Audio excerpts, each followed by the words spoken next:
Guys, welcome back to my new blog. তো guys, চলে আসলাম আবার একটা নতুন ব্লগে। আজকে যাচ্ছি একটা ঐতিহাসিক জায়গায়। কোথায় যাচ্ছি সেটা বলবো না, কিন্তু একটা যাচ্ছি ঐতিহাসিক জায়গায়। এই তো দেখতে পাচ্ছ, এটা আমাদের গাড়ি। এই গাড়িটা নিয়ে যাচ্ছি। আর মোটামুটি কত, আমরা 17 জন বোধহয় যাচ্ছি। আমিও ঠিক জানি না কতজন যাচ্ছি। তো দেখা হচ্ছে একদম সেখানে গিয়ে।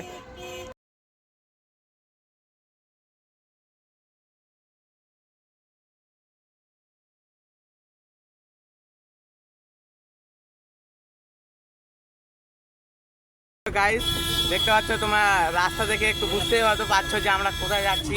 তোমরা তো বুঝতে পারছো হয়তো আমরা যাচ্ছি এইদিকে, মানে বামনগোলা থানা। দেখতে পারলে ওখানে লেখা ছিল। তো তোমরা একটু হলেও গেস্ট করো যে আমরা কোথায় যাচ্ছি। আমরা অবশেষে গাজল হাইওয়েতে চলে আসছি। দেখতে পাচ্ছ আমাদের পরিস্থিতি একদম হালাত খুব খারাপ হয়ে গেছে। আর এটা হচ্ছে গাজল কি তোমার হাইওয়ে। আর এখান থেকে আর মোটামুটি কত এই হবে, মোটামুটি 4-5 কিলোমিটার হবে হয়তো, আমি সঠিক জানি না।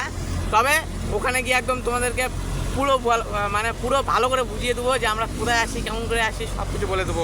সেই আদিনা ঐতিহাসিক জায়গা দেখতে পাচ্ছ গাইজ। তোমরা একটু মিনারগুলো দেখে তোমরা একটু বুঝতে পারছো হয়তো যে কত বড় বড়।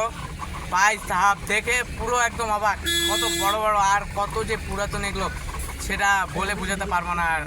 আর কি বলবো, আমরা আসছিলাম কত আশা করে। এখন আশা করে এখানে আমরা দেখলাম যে এখানে মোবাইল নিয়ে যাওয়ার এন্ট্রি নাই। তোমরা দেখতে পাচ্ছ, তোমাদেরকে বিশ্বাস না লাগলেও দেখতে পাচ্ছ হয়তো তোমরা পিছন দিকে, আমার পিছনে আছে আদিনা মসজিদ। তো একটু দেখি, চেষ্টা করবো একটু বাইরে থেকে শ্যুট টুট নেওয়ার। তো দেখা যাক কী হয়।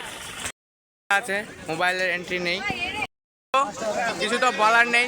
তোমরা বাইরে থেকেই দেখে নাও একটু। ভিডিও দিকে তো দেখাতে পারলাম না, যাই হোক তোমরা বাইরে থেকে দেখে নাও।